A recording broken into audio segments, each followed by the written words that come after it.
Yes. Okay, we will repeat. Good evening, good afternoon, good morning, everyone in all time zones, whoever has come. My name is Biljana Vozarevic from Acharya board, and here we have Antonija Barišić also. We are happy to welcome you here in this session at the halfway through our 1 month challenge of no complaining, no blaming. So this is inner work completely.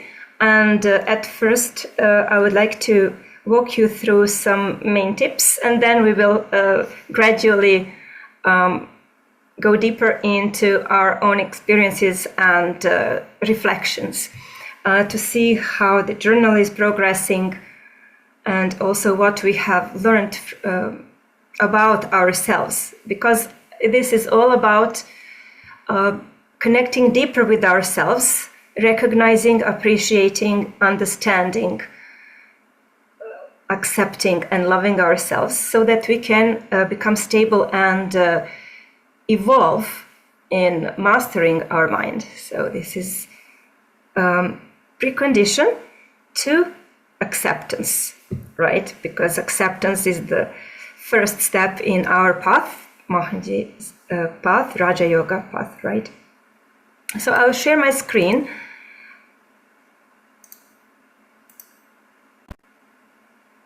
And let's see.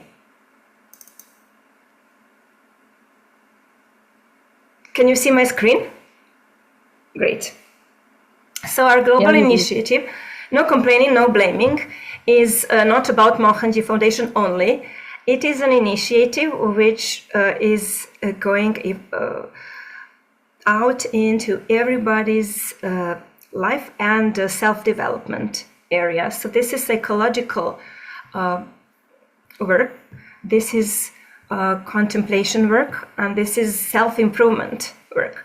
Only those who are spiritually inclined can take it forward into the more challenging areas, into greater stability and greater acceptance. So let's get started.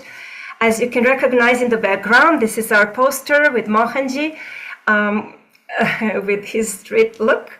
So he looks strict, but actually his heart is soft and warm. He embraces everyone.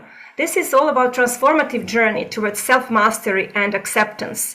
It's personal. And as you can see, this Mohanji's determination is visible. So this is what we need to also show in ourselves when we contemplate, to show determination and discipline. This is important. So we committed for 1 month to no complaining about people, situation, weather, work, or anything. And about no blaming, because this is tamasic habit, to blame others, whether these are situations, whether work or people, for our own not performing or our own failure or inertia. So to overcome maybe habit of inertia, habit of blaming others, this is the first step to recognize it is there. Embrace acceptance. So our way is to cultivate self-acceptance and inner strength, to shift from resistance to proactive responses to life, right?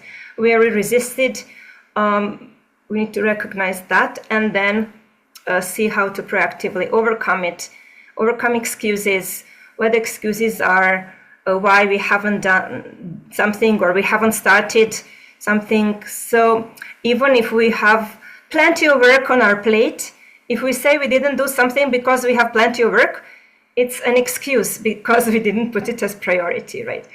So overcome inertia, excuses, and negative patterns. Build resilience, perseverance, and focus on mastery. How to do it? We mentioned this earlier. Observe your emotions, but without judgment, because we can easily fall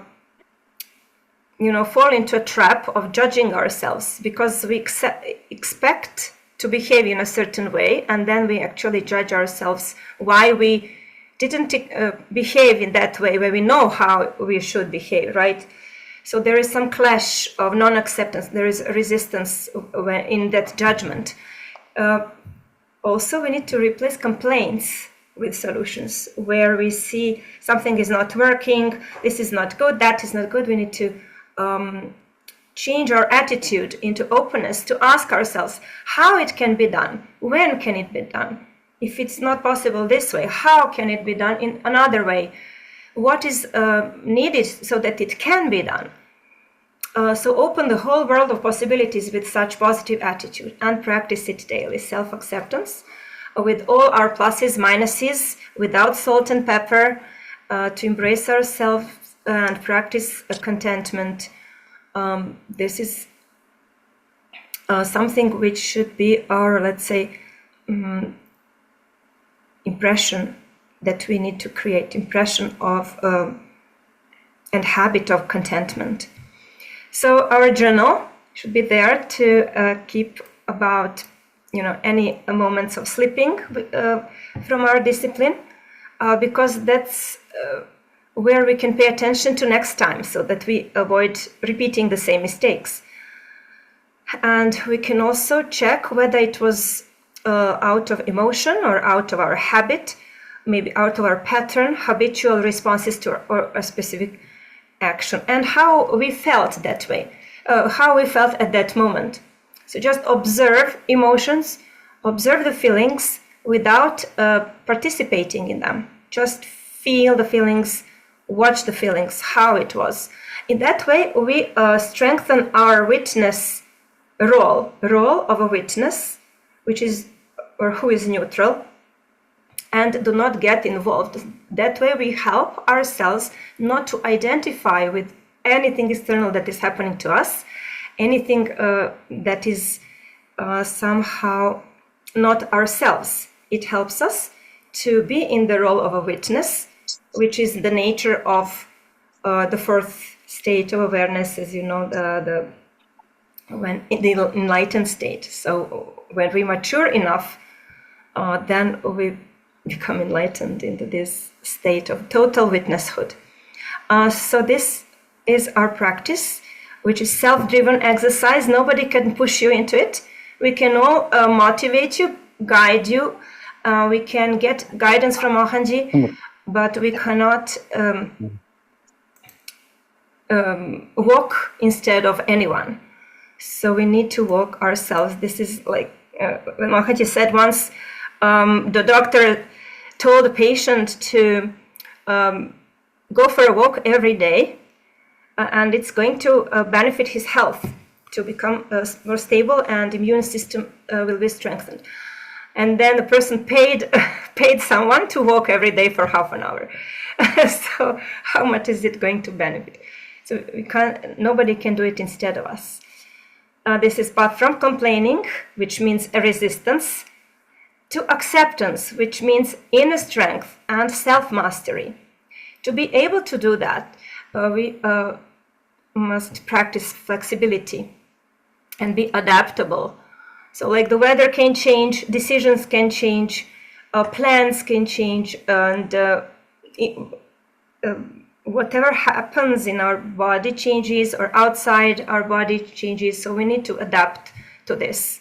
I don't know, for example, we buy new dress and then we go out and somebody spills their drink on our dress, so we need to be flexible immediately to adapt to the situation, accept the situation, etc., right? Not to, cook inside and from anger and frustration.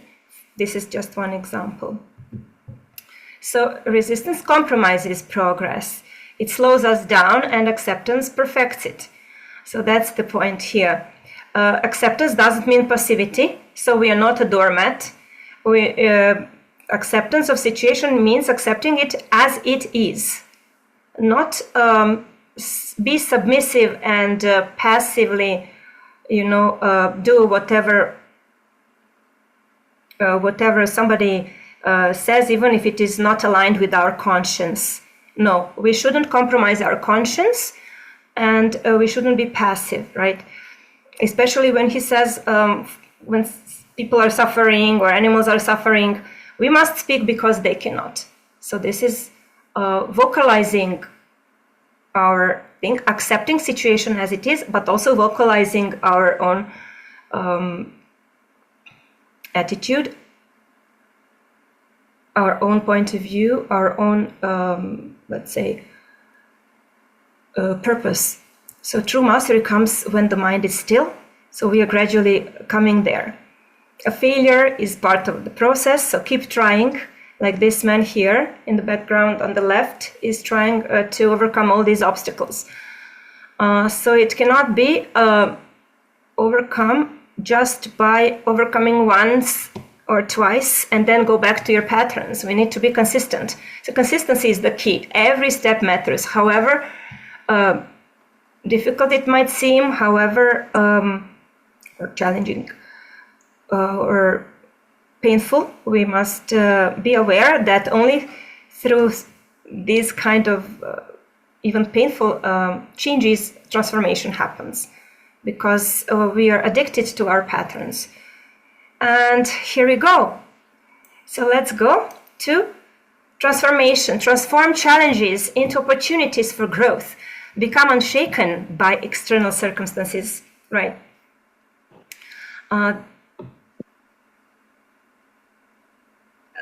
Now we're getting to the first question.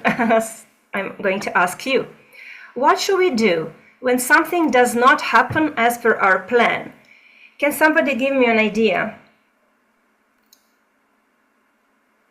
What can we do as something Yes, doesn't please. happen? What should we do when something does not happen as per our plan? Surrender. To surrender to what or to whom? Can I see who is speaking? Aha, Sue. Are you speaking, Sue or Sita? Oh, sorry. I didn't know my mic was on, and I just plugged in, and I said it out of my heart. Surrender, surrender, because that is, you know, that is the only option. In the last 3 years, nothing in my life went like planned,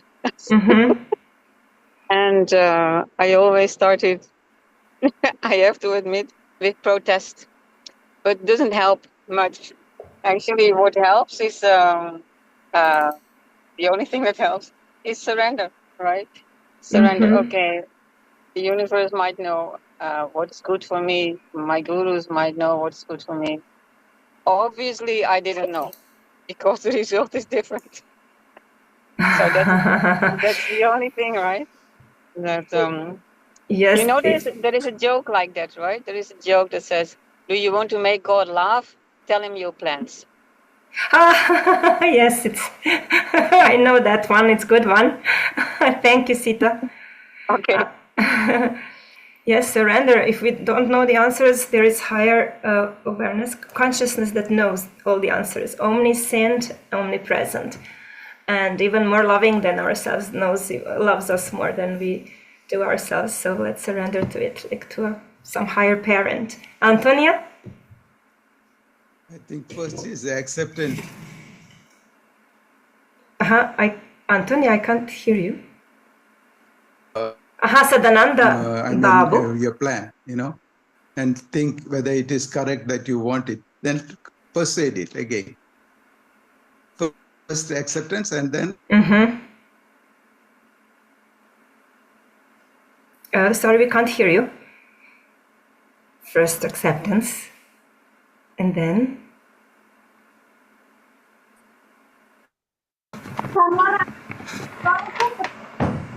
I don't know what happened.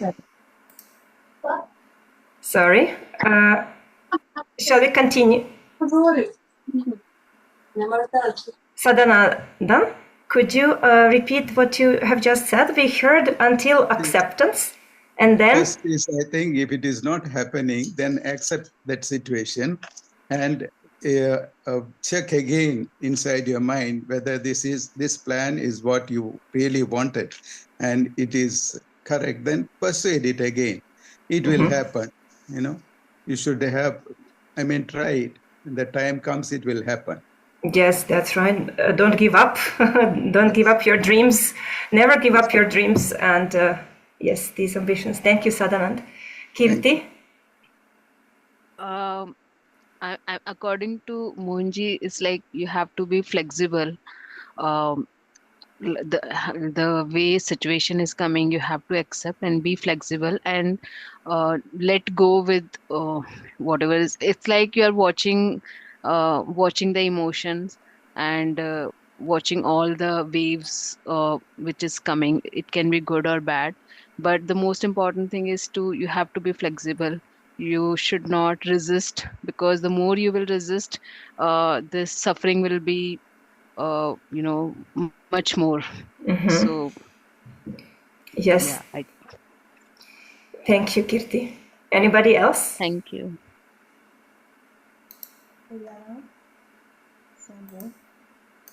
Yeah, Bilhan, I think, If I may speak. Sure. yeah. I would say, can I? Are you able to hear me? Yes, we can hear Yeah, I you would and say, see you. Mohantesh. Again, yeah. Can anything be done about it? Is what we can think about within our reach. Yeah, have no complaints absolutely, and yeah, can something be done about it? If not, So is there then any plan B or plan B, suddenly thought and of then plan? yeah. If not, then accept it as it is. Yeah. Thank you. We hear a lot of good solutions. Kripa like grace. Hi, can you see me? Hi. So, Yes, we can. sorry, I was in the middle of shopping for something when the call started. I always find that sometimes when these things happen, if it's not to test our resolve on something, it is to ask us or make us ask ourselves, is this what we really want? Because the universe will only ever say yes to things, right? But it's us that has to make the decision whether we really want it or not. And I think the hard part is when we really want something because we have an emotional attachment to it or something, we don't seem to realize that maybe it might not be for our best. So I've started doing this thing of asking myself, is this what I really want, or is this what I really need? Or I don't ask, and I just say, let's see how things play out. And I just let the situation figure itself out. If it turns out to be something I really don't want, then I try and redirect. But I try to see what's happening, because I don't know the full plan. I don't know how things are going to progress. And especially when it is something that's very unpalatable, and this has happened to me several times recently, I've found out really that it was for my highest good, that it was for my best. So before anything, before any major decision, before anything happens, I always tell myself, or I always speak to Mohanji and to Baba, and I say, okay, I know that whatever is going to happen is going to be for my highest good, or for our highest good. Whatever the will is, I accept it. And so I try to go into every day like this. And I've kind of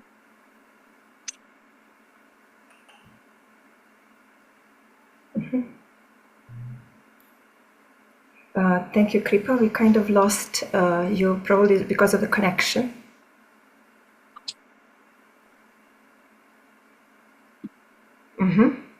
All right.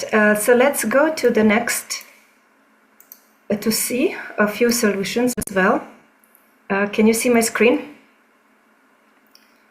Yeah, we can. What we can do is take a pause, take a deep breath, pause, and then ask ourselves, what can I do now to adapt to this situation, as you said, whether there is some kind of other solution, whether I am determined enough to do, is it for me actually or not, etc. So, and try to focus on solutions instead of the problem. Or instead of resisting, I remind myself that flexibility is strength. This is what you mentioned. I accept the situation and think about the next best step. If a meeting gets cancelled, for example, or delayed, I use that time productively to finish something else or reflect on my tasks. So we can always reschedule our life that way. Now, are we accepting situations as they are, or are we resisting them? How much have you reflected on this? What were the situations that you caught yourself, that you resisted and then you accepted? Even a little bit. In my case, for example, my cats, actually one of two cats, likes to get up early at 4 or sometimes 3:30 or 4:30. So I stopped winding my clock, actually setting the alarm for kriya at that time, because I have a cat's purr as an alarm and wakes me up. So sometimes I thought, oh, are you hungry that early? So this was like some irritating feeling came earlier before. Later on, gradually, as I said, I canceled my alarm and replaced the alarm for kriya with, my cat waking me up. So I saw a solution, and I accepted that this is happening, and I don't allow it to interrupt me in my kriya. But I find, I rescheduled this early morning routine. So, how about you? What are your experiences?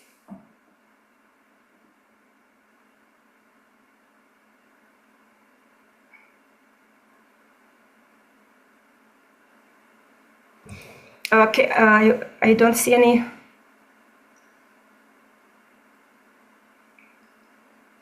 Here are some suggestions. Maybe you can relate to some of these. For example, I found myself resisting the bad weather yesterday, complaining about the rain. I realized I could not change it and decided to enjoy a warm cup of tea instead. So whatever our plans for outdoor activities are, sometimes when it gets blocked, interrupted, we can't attend it. We can't do it, so we need to change our plan quickly. Or when my team didn't complete a project on time, I initially felt frustrated, but shifted to accepting it and reevaluating the timelines constructively. It happens, right? If we put a lot of effort into something and we depend on other people, it really gets frustrating. If we put a lot of effort, we sacrifice maybe some other things to manage everything, and it comes in time, and then some person, in the line, let's say in the team, doesn't do their part, or does it incorrectly, whatever. So the whole project does not work. It can be really frustrating. So then we need to accept the situation, right? As well, and see how we can do it in some other timeline, but also constructively and well, with the least emotional resistance and let's say lowering our frequency, the least possible. And anyway, there is nothing which is like ideal line. There is no utopia. There will always be ups and downs and pains and pleasures. So these frustrations will come. But what we can do, instead of totally getting derailed, we can just a little bit come here and there, left and right, and go back to our track. Or here it is, I resisted a family member's advice because it didn't align with my plan. Later I accepted it and it turned out to be helpful. So sometimes we don't like to receive advice. We understand it as a critic, especially if we didn't ask it. But if we swallow our ego, we can be open and get much more better input for our next output. I mean, our next performance can be better. Antonia? Hi, I would just like to share today's challenge that I had about acceptance and complaining. So since we are no complaining month, I realized first week that I was complaining mostly about not having enough of time. And then while journaling all days, I stopped doing that. And I could really feel how I was not in stress and I was more focused on my tasks, and it was really good. And then the second challenge came, but it was really today in the morning. So now, as you know, I'm in Ahimsa, and my tasks are to manage all the stuff and. Can you say a full name? What? Full name of Ahimsa Vegan, because some people may not know anything about it. Yeah, Ahimsa the Vegan Cafe. And the girls who are working there, they're not doing their tasks at all, you know. And then in the morning I came, and when I see, and it's weekend, there is a lot of people working. One girl was sick, so I was supposed to work, and I just wanted, you know, I was so frustrated in the morning. I could like see, oh my God, again, and every day we are speaking with them, and then I was just like, okay, do not react now, you know, just do these things, and we will see later how you will feel. Not to react from emotions. So later I didn't write anything. I was just like thinking, maybe after all these meetings and everything, I will just talk with them and speak normally. And now all these emotions actually passed, so I will not speak with them from frustration. Yeah, but this was really challenging for me, how to like my job here is to say what is not good or where they can improve. So I was just like, all this month actually was challenging for me, and every day I was just like, okay, just try to accept and just try to speak, like try to accept they're all the different. And then I was just like, one day I tried to feel them, like how they are feeling. Maybe, you know, maybe they have some their problems, or maybe they are so slow or late, and they're not, you know, because I have a lot of energy and I'm so fast and everything. And then I was just like trying to accept they're maybe just not in the, you know, same mode like I am. And yeah, that helped me actually. Yes, Mohanji teaches us to allow everyone to be as they are. So even if it means like that, understanding, because everybody has their own patterns and priorities and karma and whatever. So this is. But what helped me, I would just like to share just this, maybe that will help you on work. So that day we had a lot of customers, and this girl, she was very, very slow, and I just came here, I don't know all of them. And instead of judging her, I just asked her, like, how are you feeling? Did you sleep well? And then she told me, like, no, I didn't sleep well, because she has a little baby and she took a birth like 3 months ago. And then I was just immediately trying to understand her and accept the situation. Oh my God. And then I tell to the rest of the team, you know, she just took a birth. She's like that, you know, we should not count on her. So that really helps, like maybe just to try to feel other people. Yes, thank you. That's great example. So, what about blaming situations for our own inertia? Am I blaming situations for my own inertia? Like this guy here. I can't move because of this weather. Don't blame me, says the cloud. So, here are some examples. Would you like to suggest any situations? You don't need to go into too intimate experiences. You can do just some everyday, talk about some everyday things. I mean, because this is, again, inner work, contemplation, and the deeper we go, sometimes it can be painful to recognize, even to share. So you don't need to go to you can share whatever it is. For example, I kept telling myself I couldn't exercise because it was too cold outside. But I realized I was using the weather as an excuse. I used to say, when I used to prepare for the marathon, as a marathon runner, I had to, or I committed to running almost every day, and for 10 plus kilometers, plus once a week 20, etc. And weather is good, whether it is rainy, windy, snowy, plus 30 degrees, minus 15 degrees, it doesn't matter. So all weather runner. So I decided to commit to that. And in the morning, I didn't always feel like going out of warm bed and running into the outdoors. But then I realized my thoughts were sabotaging me, and this long-term goal was stronger. So determination was there. So I jumped out and immediately went. So that's how I managed to prepare for these challenging races of 42 kilometers, being a mother of two, etc., of two boys. So along with all these responsibilities, there was such, need. So when we have focus and we have this determination, we can see where our thoughts, which are not us, are sabotaging us, and just disperse them, tell them to go away, something like that. Or for example, I blamed the noisy environment for not being able to focus on work, but it was really my procrastination. So you can say, oh, there is noise, I can't do that.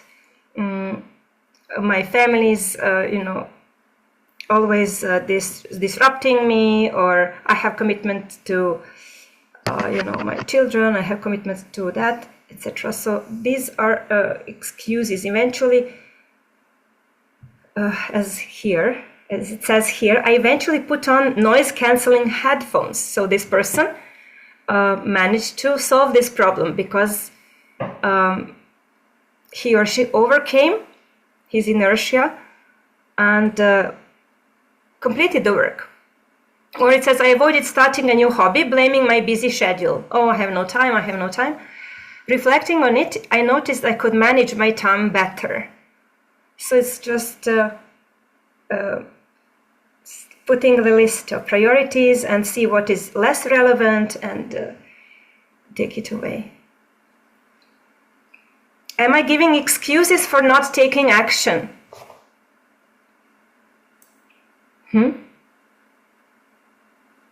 Has anybody caught themselves in this? Am I giving excuses for not taking actions?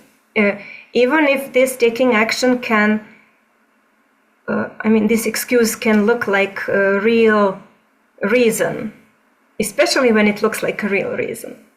That's the challenge where we can see whether we can overcome it. For example, Kripa, please.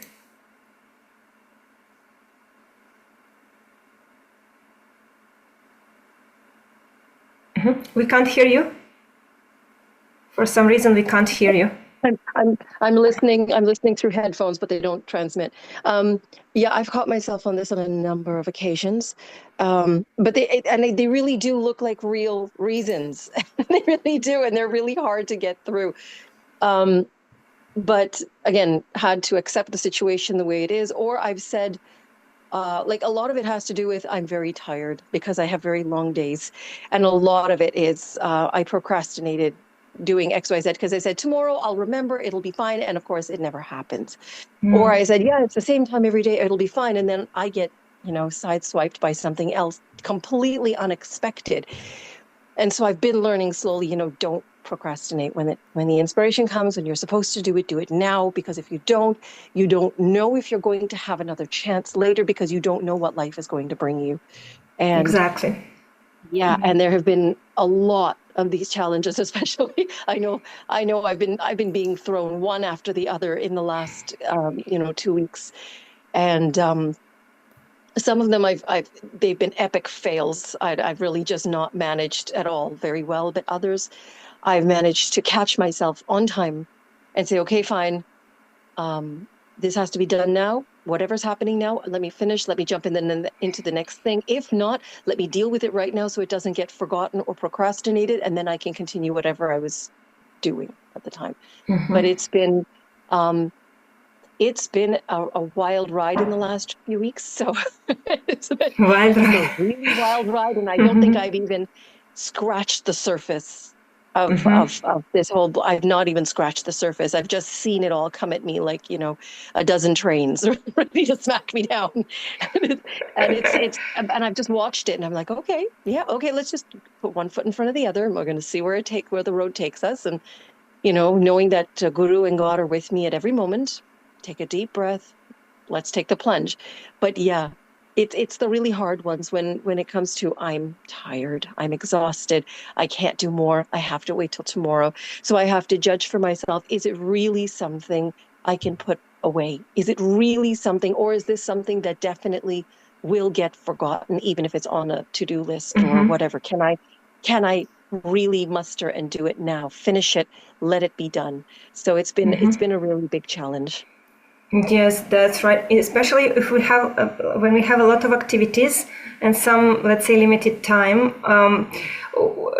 Maybe even if we get this 1 hour to complete one task that is pending and it is our to-do list, maybe we are not mentally or physically able to. So that's where we can mix intellectual work, for example, with physical, then again intellectual, so that when intellect rests, then again physical, etc., or depending on which parts of brain we can engage. So it doesn't have to be that we engage all parts of brain all the time. We can rest once in a while different parts of the brain. So that's when we can accomplish a lot of things and be much more efficient. For example, if we have like housework and maybe some volunteering tasks here for the foundation, job, and whatever. So this is what I found very useful when there is a lot to do, right? So when I'm resting from, for example, preparing for a presentation, then I take my laundry and sort it out. So then both things are done. Actually, I'm resting from presentation, etc. Sandra? Hey everyone. I made some quick notes. One of the things I find most pragmatic, most practical to do and keeps me fluid is we have to think wisely before committing to anything. Think about it. Can you do it? Do you want to do it? Are you passionate about doing it? If you're not passionate about doing it, it's going to the back, and you procrastinate.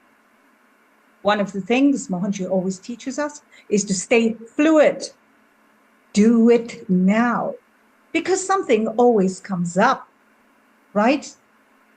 That's life. Accept it. And one of the things that keeps me going is I realize I'm not the doer. So if I make myself available and say that this is something I can do, I know Father is working through me. Mohanji is working. I'm a channel. I'm an instrument. And all I have to do is stay open. And you know what? Solutions come. Why get bogged down? Mindset. We think in a box. Why? That's the conditioning. We get conditioned because this is what we learn in school. Growing up, conditioning comes in various ways. So we need to rethink and untangle all the things we have learned. It's very simple. Have a backup plan. If you have short deadlines, it creates unusual, drawbacks. Short deadlines creates a lot of pressure. So have backup teams, backup to backups. Get people in. You can't do it all yourself. Say, okay, if this is not done by a certain time and that person can't do it, Antonia, just get someone as a backup to the backup, darling. And it flows. And the thing is, I find that when you're passionate about things, people fall into this beautiful rhythm and they flow. Even if they're not passionate about it at first, they fall into this beautiful flow. Because, whether we like it or not, even we have our own challenges. Things come up in our lives. And if you are, in charge of something and you have to do something, remember, if you've taken on that responsibility, have backups, contingency plans. This is how we stay fluid. We stay in a state that is already high because it's passion. You're working on the passion, working on the energy. You don't feel the intensity or the pain and the aggravation that goes with it. Just be passionate, and they fall into it. That's what I wanted to say. Thank you, Sandra. Yes, the stronger the purpose, the more passionate we are, then the more zeal and resilience we will have to persist and to continue to perform this. And this is another story of connection with Mohanji, where he works through a person. If we get open beyond the mind level, then we won't block ourselves because mind interprets we can't do it in this time. We need that much time, that much planning, and then our mind is working. We decide in advance what is needed for our job to be done. But when Mohanji works, it's totally out of time, out of space, so anything is possible. Work which is supposed to be done in 3 months can be done in 1 day. For example, this No Complaining, No Gaining initiative was organized in 1 day. Although at first we said, we need a few months to prepare it properly, to arrange everything, etc. So mind level said one thing, but then somehow it happened with jet speed and everything was put in place. Thank you, Sandra. Okay, let's go back to the next question. Here we have some answers as solutions first. For example, I often say, I don't have enough time. That's what we mentioned. When in reality, I spend too much time scrolling through my phone, for example. Or I told myself I couldn't meditate because I was too tired. But I knew 5 minutes of meditation would energize me, right? And I postponed a difficult conversation, blaming the other person's unavailability, when in fact, I was just nervous about speaking up. Now, what happens when I stop complaining, judging, or criticizing? Now we are going to the other side. As we can imagine, now here this picture represents some calmness, more energy. When we are peaceful and stable, we are better for ourselves and others. So here are some examples. Feel much lighter and more at peace when I don't criticize others. It saves me energy and creates a better atmosphere. When I stopped complaining about my workload and started prioritizing tasks, I noticed I became more productive and calm.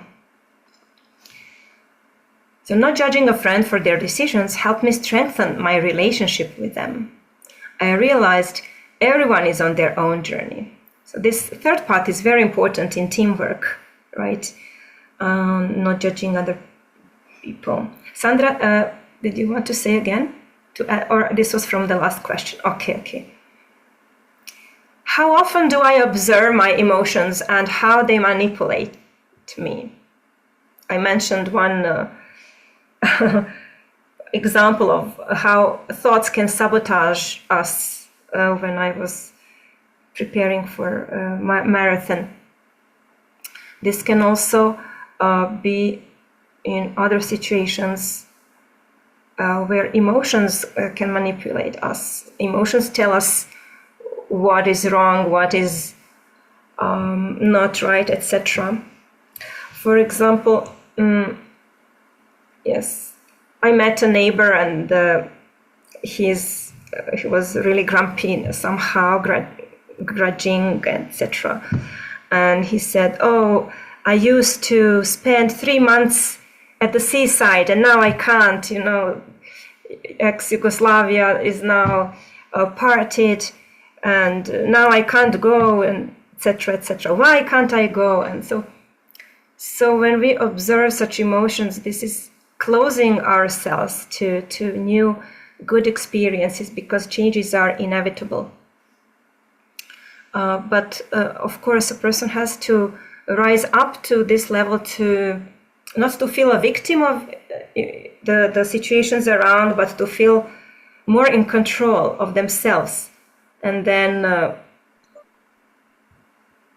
to walk with full confidence in life, as Sita said, to surrender. So observing emotions is different from living them again. So when we observe, there is some distance from them. We do not identify with them. That's important. We do not identify with our emotions. They're just there, like clouds or the sun. They come and go.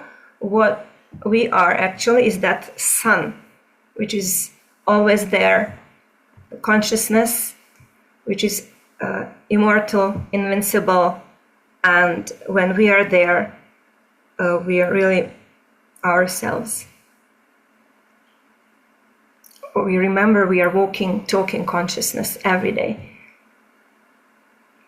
Everything else that comes and goes is just temporary, and we need to look at it as temporary, then, and not to identify with this.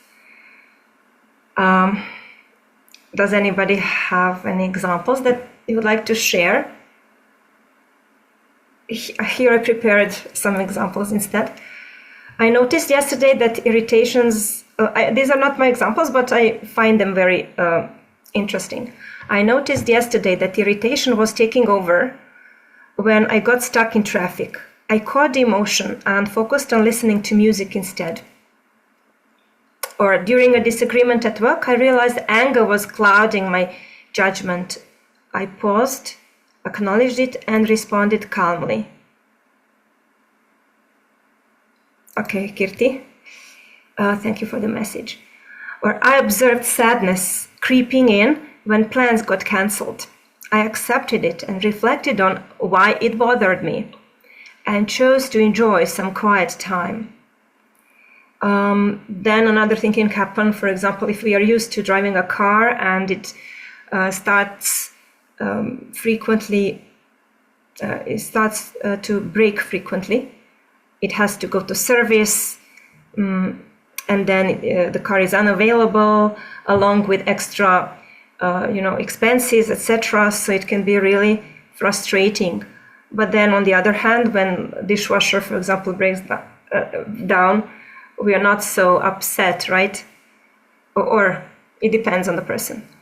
And then we can realize, if I'm not upset by dishwasher breaking down, why am I upset with car breaking down? So these are just two machines. So like,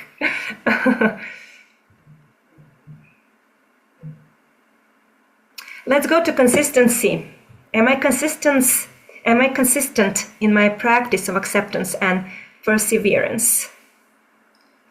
This is what each of us need to answer for ourselves.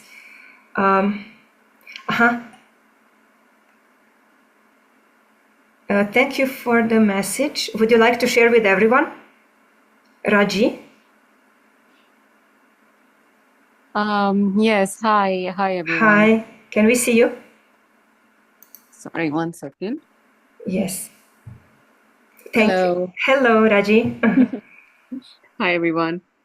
Hi, welcome. Good to see you. And nice to meet you. Nice to meet you too. My main issue is that when, like, for example, you were saying that when you got stuck in traffic and you realized that you were getting frustrated, then you distracted yourself and tried to listen to music instead.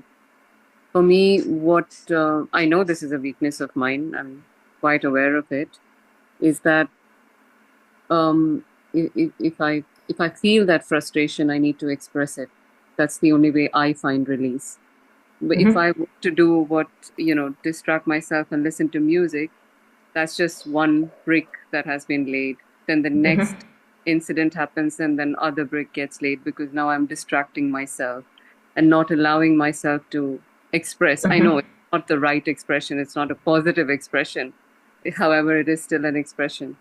So that is something that I know is a weakness of mine. But it's just, I just feel that for me, it's better if I express it and then sort of end it and move on. I know it's not the best way, but we can also channel it into something else. We can also channel it, maybe not at that moment.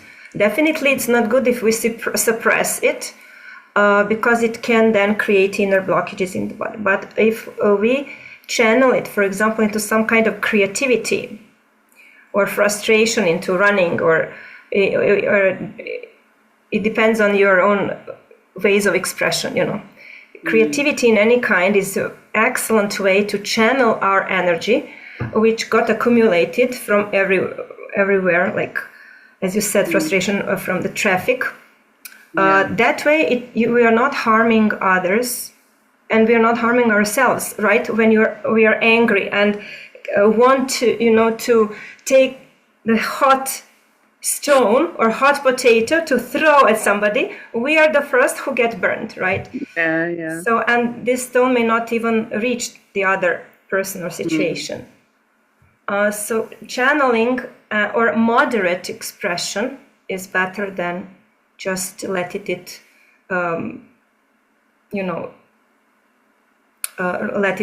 burst out. Like, as Mohanji says, there is a response. So instead of reaction, it's better to respond. Then we contact, when we are better within and connected with ourselves, then we are more able to respond more than react. So at the same time, we are not suppressing. Thank you. This is a great point, which is useful for everybody. Thank you. Thank you so much. Kripa?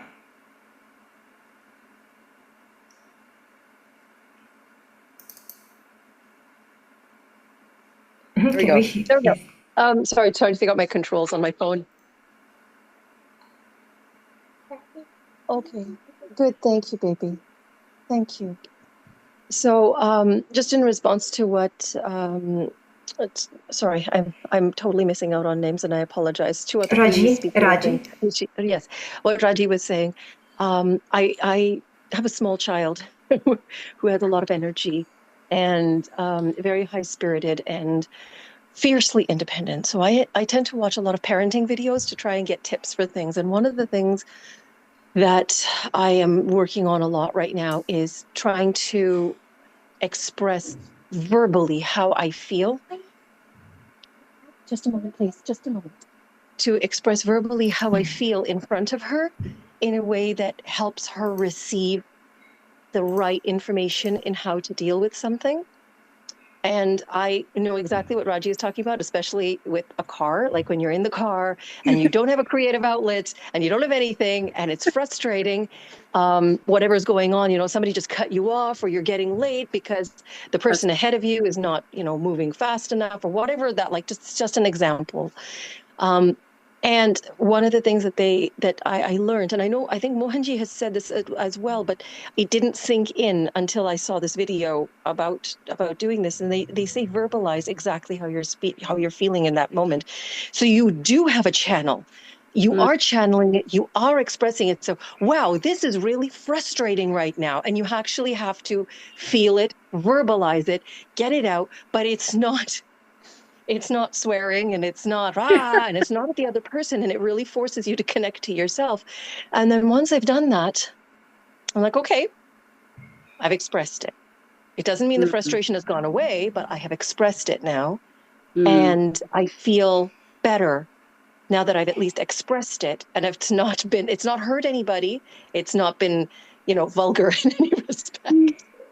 And I've not heard, because I've also found that when I have said something in a rude manner, it really does diminish me, because that angry energy actually really diminishes me. Even if I need that expression, I'm not perfect at it. It still happens, when the angry energy comes out. But I am trying to verbalize it a bit better, especially when I don't have another outlet immediately. Just verbalizing it, saying that I'm really frustrated right now. This is super frustrating. This person is sitting in front of me. They're not moving, or this person just cut me off and they almost hit me. And that can be actually that can trigger your fear response as well. That was really scary. So just getting it all out and verbalizing it for myself has really made a difference. And even at home, when I have to do it in front of my child, I try and make it not dramatic, but very impactful for myself, so that the greater the emotion, the more impactful it was on me, the more I let it out in a kinder manner for me, as well as for anybody who's hearing it. And so it's been something that's really that I've been working on. And it's shown, I've shown some progress with it. Like there's it's really helped to redirect without diminishing myself. And also because then the thoughts, because the brain can only really do one thing at a time when it's an action. So when you're verbalizing, you can't think at the same time. That's why they say think and then speak, because you can't do both easily at the same time. And so when I'm feeling all of these emotions, my thoughts can't go back to those emotions and keep processing and keep on regenerating whatever frustrated or angry or whatever emotion is there while I'm verbalizing it. And that's really, really helped to redirect or rechannel or whatever whatever that emotion is. And same thing when I'm sad, like I'm really upset about this right now. This is what happened and this is how I'm feeling. And just sitting with the feeling of it for the time, so that despite the chatter going on, I can't, like I said, brain can't do two things at the same time easily. It forces me to focus on one thing, and then the chatter kind of stops. Thank you, Kripa. Well, it brings us to 4 p.m. actually here, Central European time, to the end of our session today. We are yet to cover a few more points, and we can schedule another call next time, especially at the end of our month. Sandra, apologies, we will need to end our meeting. We have 1 hour for today. And we are happy to continue with, of course, our practice. And we will cover a few more points at the end of the month, where we will celebrate at least those of you who persist until the end with this initiative. We will get together again and celebrate our initiative. And I must tell you one more great news. This is one pocket book is in the pipeline. This is called No Complaining, No Blaming pocket book, like small diary. And it's going to be printed for filling in, for tracking awareness about ourselves, for self-reflection. All that we do now during this month is going to be prepared into a workbook. And we will have that available, hopefully, on Mohanji's birthday. So, yes, that's great to have in the future as well, because this is exercise to be practiced not only 1 month, but all throughout the year, right? So thank you, really. Thank you very much. I'm reading the... We will need to close the session because we have another one. So we can continue in our chat, in our group WhatsApp.